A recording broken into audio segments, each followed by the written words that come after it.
যেই আসনাত আবদুল্লাহর মতো মানুষের হাত ধরে আমরা নতুন একটা দেশ পাইলাম, যার লাগে আমরা স্বাধীনভাবে এখন ঘোরাঘুরি করতাম পারতাম। ঠিক মতো প্রতি রাইত আমরা নিজের বাড়িতে ঘুমাইতাম পারতাম, যার কারণে বাজারহাটে আমরা বাইরিতাম পারতাম। ওই আসনাত আবদুল্লারে আপনারা ফকিন্নির বাচ্চা হইয়া গালাগালি করডা। লজ্জা থাকা উচিত আপনারা লজ্জা থাকা উচিত। এই আসনাত আবদুল্লাহর মতো মানুষের হাত ধরিয়া নতুন একটা দেশও আপনারা বসবাস করডা, কিন্তু এটার প্রতিবাদ আপনারা করডা না। আমার ভাবতেও লজ্জা লাগে যে বিএনপির মতো একটা দলও এখন আপনারা আসেন, এটা আমার ভাবতে লজ্জা লাগে। এবং বিএনপির মতো একটা দলও থাকিয়া এরকম মানুষের গালাগালি, যেই মানুষগুলোর হাত ধরে আমরা নতুন একটা দেশ পাইলাম, ওই রকম মানুষে আপনারা গালাগালি করডা কন্টিনিউ আপনারা ওই দলেরও ইয়ারে এখনো কাজ করিয়া যাইরা। লজ্জা থাকা উচিত আপনারা।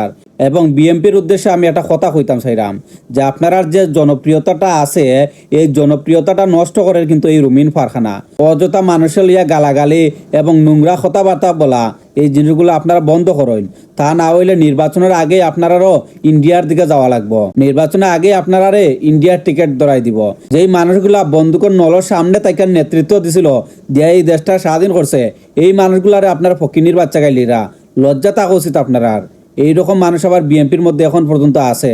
খুব লজ্জাজনক একটা বিষয় যে এখনো বিএনপি তারার প্রতি অ্যাকশন নিছে না।